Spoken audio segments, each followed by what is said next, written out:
Alright, what's up, djconnect? My name is Andrew Lindley. Welcome to another video.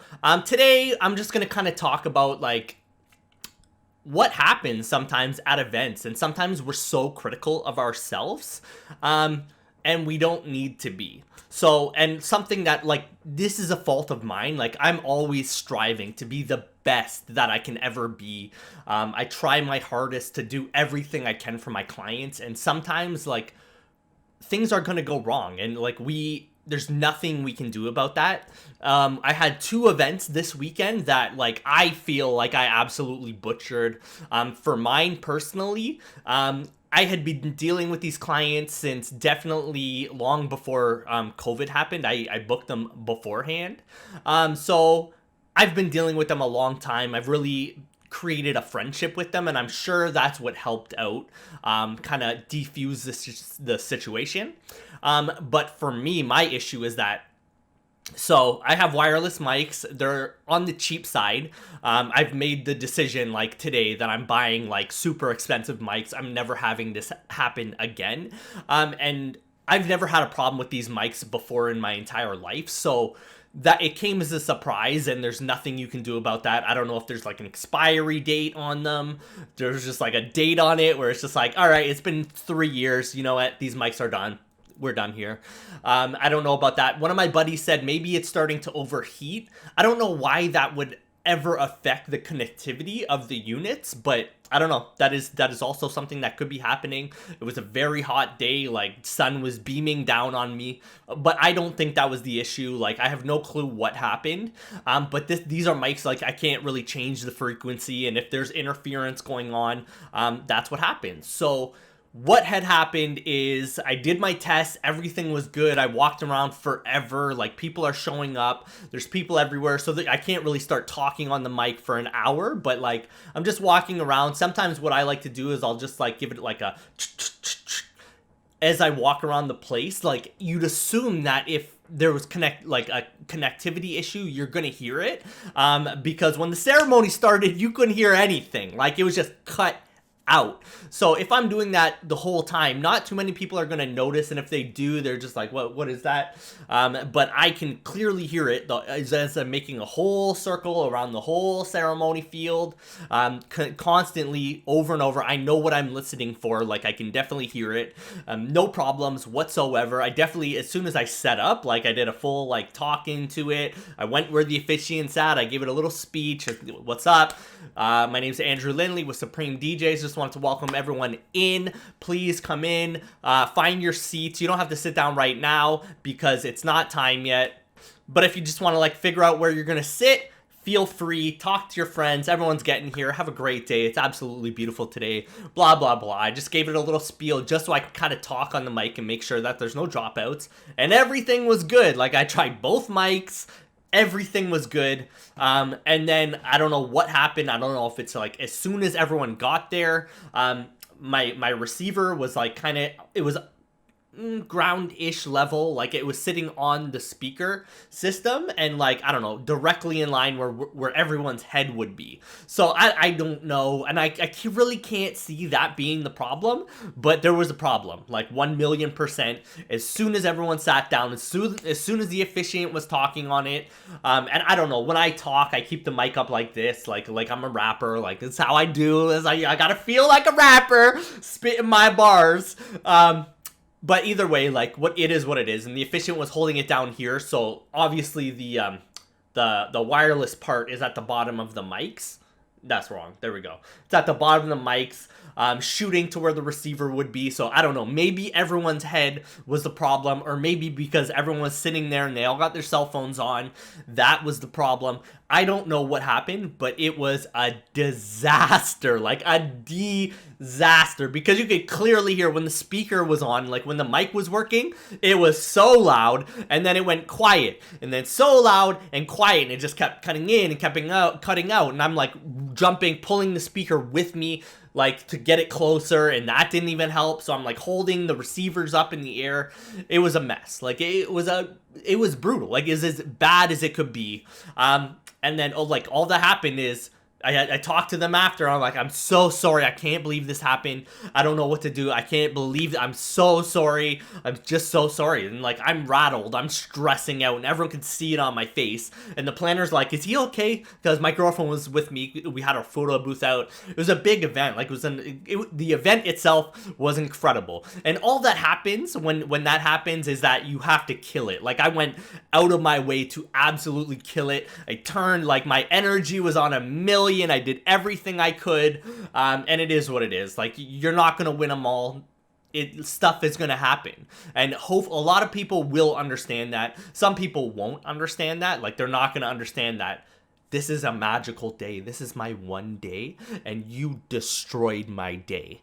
Like, you have to understand there are people out there who think like that. And 99.9% of times, like, I've never had issues. This is my first real issue. And my solution to that is I'm going, like, as soon as possible to go buy, like, top-level Shure mics or Sennheiser. I've talked to a lot of people, like, seeing what everyone's feeling. And that's my solution. Like, I'm gonna get the best mic that is out there, and that's the only option for me. Normally, I have a DJI mic for ceremonies, which is a lapel and it clips on. I've done a review on it. Definitely go check that out. Go check the DJI mic. It's incredible. But that leads me to the second part of the story, and we're not there yet. But the second part is my buddy had all of this stuff because we had a super high-end client. And they wanted the moon, the stars, and the sun. They wanted everything. And, like, that turned out to be, like, a disaster, too. He didn't really explain, like, my DJ, he didn't really tell me what the biggest problems were. But definitely, like, the wind was blowing. So I was coming up in my head, like, what do I have to say to her? I turned off all of my follow-up, like, all of my automated follow-up, because I didn't even want to follow up with the client, because I was scared I was going to hear what had happened. And I just didn't want to. But she messaged me, like, I knew she was gonna message me anyways. I knew it, that I was coming, and she did. But it was good. Like, everything was good. It was all in my head. It was all in the DJ's head. Like, we were freaking out the whole night. Like, we were upset. We were stressed. Like, I had a couple drinks to get myself off that. And, like, I'm trying to not drink at all, period. And, like, I had to have a couple drinks because, like, I was stressing, running around. Like, now I'm trying to do everything at like 100 out of 100 level. And I'm just, like, stressed out of control. And when I get stressed, I get very squirrely and, like, I can't focus. So it was a mess, and everyone could see that. But, like, in the end, my clients didn't care. Still got a 5 out of 5 review. But, like, to me, I feel like I failed them.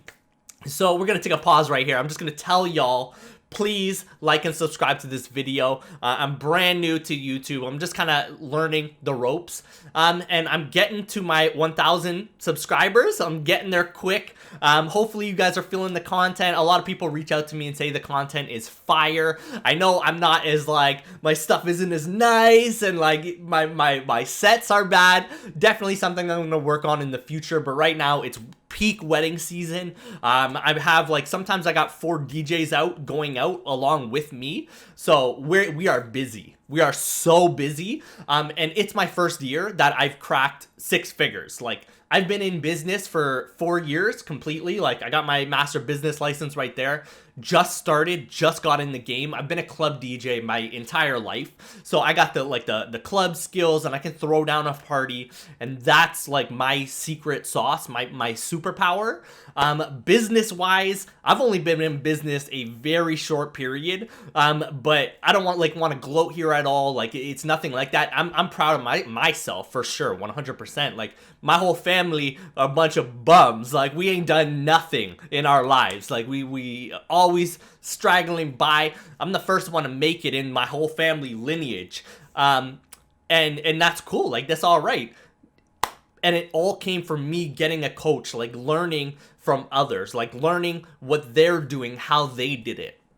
sometimes we have this, like, it's a ceiling in our lives. Like, we've got to as high as we know how to get. Like, we've got to the top of our life. And like, for me, it was a club DJ, like booking myself at the club all the time, partying. Yeah.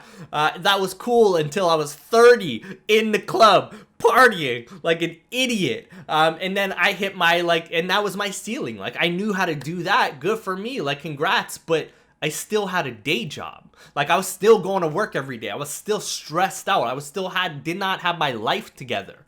I was doing a lot of big things, but not doing what I wanted. So me getting a coach, that's what changed my entire life. And if you are struggling with your DJ business, I would love to invite you out. theDJconnect.com. As soon as wedding season's over, we got like a month left. I'm really gonna start going live, and like, I want to build it into a mastermind setting where me and you are face to face dealing with your problems. Right now there's a whole course on there. We got the private group. There's so much stuff in the private group, I can't even talk about half the stuff. You have to join. If you want to find out what the private group is about, you got to join up. The djconnect.com. Best investment that you could ever make in your business. And when you're running a business, that's a write-off. Like, that's your education to run your business. So that is a write-off. Like, that goes against your revenue. Some DJs that I talk to on Facebook don't even know what a write-off is, and it's like, it kind of blows my mind. But you wouldn't know until somebody out there teaches you. Like, someone tells you what a write-off is. Like, how would you ever know? Like, it's not stuff that we're taught in school. Like, they physically go out of their way to not teach us these things because they don't want people to succeed. And that's a whole other, like, rabbit hole that we're not going down. We're just talking about this event here and kind of how we fix that. And all that happened, like, I thought I failed the entire night, but it wasn't. Like, they didn't care at all. I'm sure that they cared, and they were like, what the fuck's going on? They're standing up there in front of all their friends and family, and like, sounds cutting in and out. It's a little bit embarrassing, and maybe they didn't care at all. Like, they said they didn't. They said, don't worry about it. Like, it is what it is. There's nothing you can do about it. And they moved on. But for me, I couldn't move on. I was very stressed about that. But all that happened is that when it came to like party time, it came to announcements, I was 100 out of 100. My level was up there. At one point, my girl was like, yo, you're getting too aggressive. You got to calm down a bit. And I'm like, nope, 100, level 100. We're getting this party started. Get these people on the dance floor right now. We're going to set it off. Let's go. And that's what happened. It was an incredible party. The clients, they were so happy, man. I hugged the groom at the end. Like, we're gonna stay in touch as friends. I'm doing their friend's wedding in like in October, the end of October. I do their wedding. I do like it. Once you like, I guess what I'm trying to say here is do so much for your clients that you start getting these referrals. Their friend, everyone at that party, who do you think, like, when they need a DJ, who are they gonna call? They're going to take a whim on someone else, or they're going to go to where they went to some party that was just out of control. They've never been to a party like that. Everyone with their shirts off, like, it is what it is. Like, I don't know. You might be about that. You might not. But like, I like at my parties, every dude's ripping their shirts off, people going crazy, lifting the groom up in the air. Whatever, man. Like, whatever goes down, please go down. My girl was like, I hate it when people are this drunk, but I'm like, I love it. They're having an incredible night. Like, they're getting a little bit aggressive. I can see that. I can feel that. And she's trying to like contain them with the photo booth, and like, she doesn't know how to do that. I know how to deal with drunk people. I've been dealing with them my whole life. I was one of them. Like, I know how to deal with them, and it doesn't really bother me. Like, they're gonna get out of control. It is what it is. There's nothing you can do about it. You just got to be able to kind of contain them, kind of control them, and it is what it is. Like, but there's a lot of people out there who, like, they don't want any of that. They don't want people dancing. Like, I actually had an issue with a venue just recently where it's like, I thought we did an incredible job. Like, the DJ told me he did an absolutely incredible job. He smashed it, did what the client asked for. Like, the client asked us specifically for no slow songs, like none of them. We don't want none of that. We want a raging party. So we showed up, we turned in, and we did that. A week later, I hear from the venue, they are not impressed. And this is a high end, like the wedding was probably at least $80,000 just for the wedding, because this place is so like, we're talking luxury. And I get this message back where like, it was wild. She went at me, and like, I thought I was just reaching out to see like how it was on their end. I guess like they took offense because they had an AV company in there always limiting us, and I was just saying like, kind of turned out to be a battle. I was just wondering how it was from your end, and like, she didn't take that well. She's like, yeah, we don't want that. We don't want DJs to come in here. We want to keep it low because they have like a whole other side of their business. I'm not gonna touch on any of that, but that's not what the venue wanted. So I had to like smooth that out. It was kind of a nightmare, and like, this is a nightmare coming on to a nightmare. And then the second event with the other, it was very luxury as well, and they wanted it a very specific way. And the DJ was telling me like there was issues, the wind was blowing because we're at a cottage on the lake, and they kept telling me leading up to this event is, we want clarity. We only care about clarity, and like, it is what it is. I gave him windscreens. I guess he didn't use the windscreens. And it just, I don't know. But the same thing happened. Like, when it came time to party, he killed it. And like, we're stressing out over it the whole time, but sometimes there's nothing you can do about that. And like, you never know what the client is truly thinking in their lives. So all you have to do is be the best version of yourself, really go in there, do the best job that you can, and stuff is going to happen, and people are going to like, some people aren't going to accept that as an answer. All we can try and do is smooth it out. But like, for us, what we have to, like, for like my company, all we do is we kill once it comes party time, we throw down like nobody's thrown down. We absolutely destroy. We done the place, like we say up here. We done the blood clot place. We smash it. And then hopefully they forget about like the couple issues that happened. The dad was like really into speakers, and like he buys like, they were like obviously multi-millionaires, so he has this whole property set up with like obviously the most high fidelity speaker system meshed out. Like, anywhere he goes on the property, he can have music blasting. He's that kind of person, right? So, and then during dinner, I sent him up with the Bose Pro S1 speakers. If anyone knows them, they're very clean sounding speakers, but they're not loud. Like, they're not super loud. I was sure for the space that it was, 2 of these things was going to give it all the coverage that we needed. But I also gave him like a mixer to plug everything into. And something had happened with the mixer, and like, I can't even tell him because I don't use the mixer. I just go right into my controller. I know a lot of people say you got to use the mixer. It's going to make it sound better. You can get more headroom out of your speakers. You can blast it a little bit more. I don't use it. Like, I don't care enough. I think I'm going to use it at the next one just so that I know and I can kind of like guide them in the future. But I thought it was very just straightforward. But the dad had told us that like, the speakers are distorting. Can you do something about that? This is terrible. So we had another issue. There was like 2-3 issues that came up. I forget exactly. But he did what he could, tried to fix it. And then, yeah, it is what it is.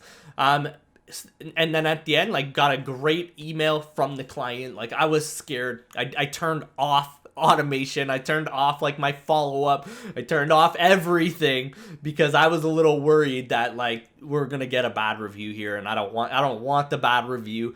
But she didn't give me a review on Google, but she did send like a great review through email. Maybe in the future she will leave one. I asked for it. I went for the kill and asked for the review on Google. It might be a legitimate 4-star. Like, right now I only have 5 stars, and then 2 1-stars from a big hater, who thought leaving me 1-star reviews was gonna hurt my business. But I think realistically it only helped my business and destroyed his business. I don't know. It is what it is. Like, I'm doing pretty well in my business. My business is absolutely skyrocketing right now. Like, now I have to start looking at hiring like apprentices, helpers. So all of my main DJs, I want to get them a helper, like an assistant, because there was a lot of stuff you had to set up, and then at nighttime when you're trying to break everything down, it's a nightmare. Like, it sucks. It sucks when you have to break all this stuff down and carry all this and the gear. It's a lot easier when you have an assistant. So that's what I'm looking at for next year. Like I want to start bringing on assistants to every single event, make my DJs' lives easier. Like, and all that's going to do is now I'm grooming new DJs for the future. And that's how you build and you scale your business, and you get bigger and bigger and bigger. And that's all we're worried about. So if you're looking at like how you can do this for yourself, how you can scale your business, if you're not really doing well in business right now, I can tell you, like, you just don't know. You don't have the systems. You don't have the information. If you didn't go to business school, like, how would you ever know? Like, how would you know how to market properly? How would you know how to find out what your superpower is? How would you know, like, what you're trying to market? Who are you trying to market to? Where are you trying to market? Like, is your marketing efforts good? Should you be paying for marketing? How do you do sales? Like, sales is what changed everything for me. Like, I don't want to like gloat or anything, but like I feel like I could sell snow to an Eskimo right now. I could sell anything to anybody because I know like what I'm selling them. Like I'm not some used car salesman just trying to like make a buck out here. I'm trying to like truly serve my clients at the top level. Like I find out what they want and then I give it to them. And that's it. Like that's the key to sales. You find out what they want and then you give it to them. You know, like I never in my entire life have I tried to upsell anyone on anything. I show them what I got. I definitely show them like, yo, you want it to be this hype? You want to get crazy? We can do all of this crap. Like, I got the fireworks. You want to blast off fireworks? Like the Colt Sparks? You want to do that? Like, what do you want to do? How crazy do you want to make it? Like, how big do you want to go? What do you want to do? And then I give that to them. I don't come at them trying to sell them, though. You never, like, nobody buys from you when they're trying to understand you. Like if you're just pushing your agenda on them, buy this, get the uplights, it's sick, do this, fireworks. You want fireworks at your event. You want to blow the roof off this place, get the fireworks. Nobody's gonna buy that. But when they like, sorry, let me back up here. Nobody buys from you when they understand you, but they'll buy anything from you when you understand them. So when you understand what they want, they will pay any price. But if you're trying to push your agenda on them, not going to work out. It's not going to work out at all. So that's it. That's it for this video. If you want to learn like sales techniques and like, I'll call them Jedi mind tricks because they are like, and it's not anything like I'm not doing anything wrong here, but they are Jedi mind tricks. It's all psychology. It's stuff that you would never know. Like unless you learn this stuff, how would you ever know? Unless you're like reading psychology books and stuff. It's just how the human mind works. The law of reciprocity, when you kill it on the law of reciprocity, anyone will do anything for you. In my 3 years of business, I already have 50 like 5-star reviews. It's incredible because like I treat my clients like gold. They feel it. And that's it. I've done so much for them, of course they're going to leave a review for me. And what I did have to learn is how to price myself accordingly because I know how much I do for clients. I have to price myself at the top of the market. And my price went up again. Like price is up again. Like I'm I don't even know like my market. I don't know all of the prices, but I know I'm the top in my market. Like there's nobody else in my market who is my price. And that's it. And I pride myself on that. I pride myself that I've been in business for 3 years against businesses that have been around for 20 plus years. I'm dusting them. Like I might not have the amount, like the what is the word I'm looking for? Like the frequency, like they might have 10 on the same day at a lower price. I might not have that volume. The volume is what I'm looking for. I don't have the volume yet, but like I'm knocking this out of the park. I'm getting them. The people are coming, and it is what it is. So if you want more information like this, sign up, thedjconnect.com, $27 a month, best price. you'll ever spend on your business. It's incredible. Or if you really want to like go deep, we can do one-on-one coaching with me. I will show you, I will hold your hand, and I will get you there. Definitely just shoot me an email, shoot me a DM on any of the platforms, Facebook, Instagram, and I'll reach out to you. Make sure you guys like and subscribe to this fire. Nothing but fire coming in. Cannot wait until the season is over, and I'm gonna go hard on the DJ Connect again. I will see y'all. We'll be right back.